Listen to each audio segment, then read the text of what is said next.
Good morning বন্ধুরা, আশা করি আপনারা সকলে খুব ভালো আছেন এবং সুস্থ আছেন।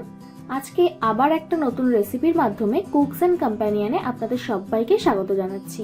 বন্ধুরা, আজকে আমি আপনাদের খুবই সহজ পদ্ধতিতে লেমন চিকেন বানিয়ে দেখাবো।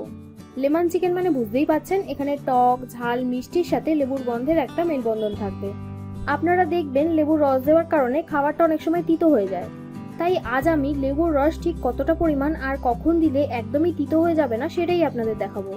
চলুন তাহলে রান্নাটা শুরু করা যাক।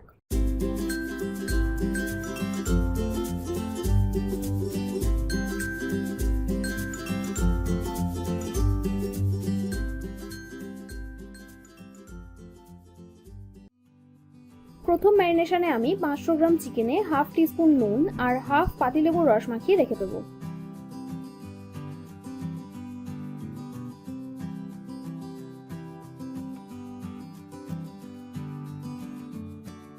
আপনারা এটা 1 ঘন্টার উপরেও রাখতে পারেন, আর হাতে সময় না থাকলে মিনিমাম 15 মিনিট রাখবেন।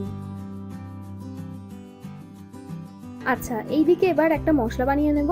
তার জন্য 1 ইঞ্চি মতো আদা, 8 থেকে 10 কোয়া রসুন, ঝাল অনুযায়ী 8 থেকে 10টা কাঁচা লঙ্কা, কিছু ধনেপাতার ডাঁটি আর 2 চামচ সাদা তেল দিয়ে ভালো করে পেস্ট করে নেব।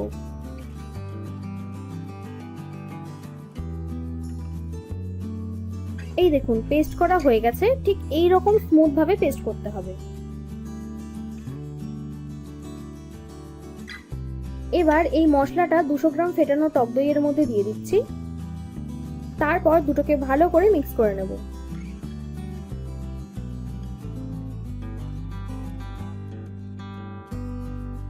এতক্ষণে মাংসটাও বেশ ভালোভাবে ম্যারিনেট হয়ে গেছে।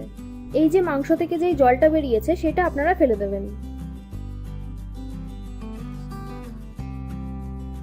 মাংস থেকে জলটা ভালো করে ফেলে দিয়ে মাংসের মধ্যে দই আর মশলার মিশ্রণটা দিয়ে দেব।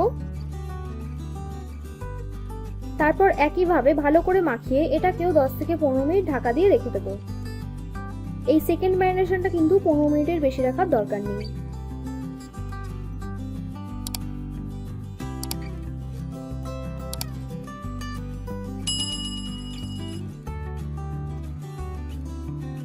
পনেরো মিনিট পর কড়াই 3 টেবিল স্পুন সাদা তেল দিচ্ছি।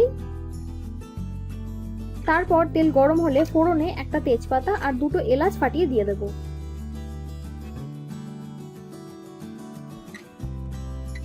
এবার ফোড়নটা হালকা করে ভেজে নিয়ে মাংসগুলো এক এক করে দিয়ে দিচ্ছি।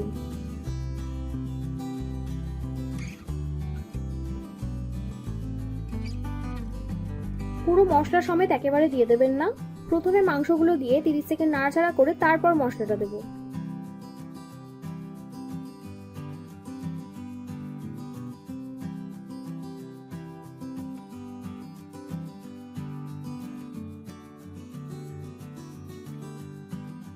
এবার আরো 30 সেকেন্ড একটু মিশিয়ে ঢাকা দিয়ে মিডিয়াম ফ্লেমে 15 মিনিট রান্না করব।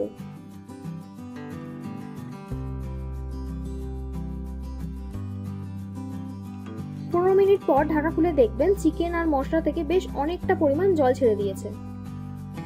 আর এই সময় চিকেনটা কিন্তু 60% মতো সেদ্ধও হয়ে গেছে।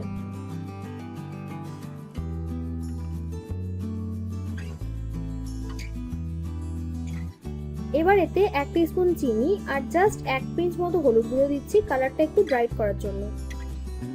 হলুদ কিন্তু একদমই বেশি দেওয়া যাবে না, বেশি হলে কিন্তু লেমন চিকেনের পারফেক্ট কালারটা আর আসবে না।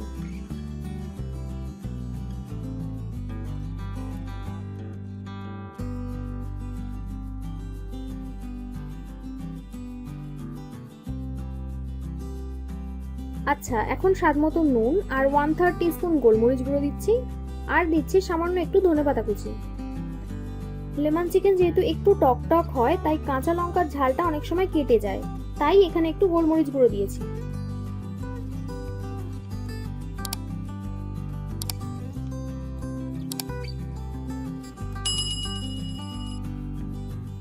এই দেখুন, আস্তে আস্তে কিন্তু দই আর মাংসের জলটা শুকিয়ে আসছে।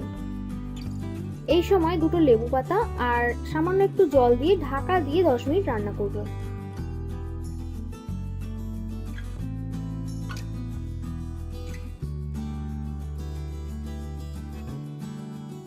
তারপর ঢাকা খুলে কিছু চেরা কাঁচা লঙ্কা, একটু লেমন জেস্ট আর সামান্য ধনেপাতা কুচি দিয়ে দিচ্ছি। আপনারা এই লেবু জাতীয় জিনিসগুলো সবসময় চেষ্টা করবেন রান্নার শেষে দেওয়ার, তাহলে কিন্তু কোনোভাবেই লেবু তেতো হয়ে যায় না। ব্যাস, আমাদের লেমন চিকেন একদম রেডি। একবার আপনারা বাড়িতে বানিয়ে খাবেন, দেখবেন কি দারুণ খেতে লাগবে। সব শেষে আমি গ্যাস বন্ধ করে হাফ লেবুর রস দিয়ে দেবো। আপনারা ভাত, রুটি, লুচি, পরোটা, এমনকি ফ্রাইড রাইসের সাথেও এটা খেতে পারবেন। আর এতে এমন কিছু ঝালও নেই, তাই বাচ্চাদের এটা নির্দ্বিধায় খাওয়াতে পারবেন। ভিডিওটা ভালো লাগলে একটা লাইক করবেন আর সাবস্ক্রাইব করে আমাকে আরও উৎসাহ দিন, যাতে এই রকম ভালো ভালো রেসিপি আপনাদের কাছে প্রতিনিয়ত আনতে পারি। আমি রান্নায় যা যা উপকরণ ব্যবহার করেছি সেগুলো আপনারা ডেসক্রিপশনে পেয়ে যাবেন। আমার বানানো রান্নাগুলো এতক্ষণ সময় নিয়ে দেখার জন্য আপনাদের সকলকে অসংখ্য ধন্যবাদ। ভালো থাকবেন, সুস্থ থাকবেন, আবার দেখা হবে নতুন কোনো রেসিপির সাথে।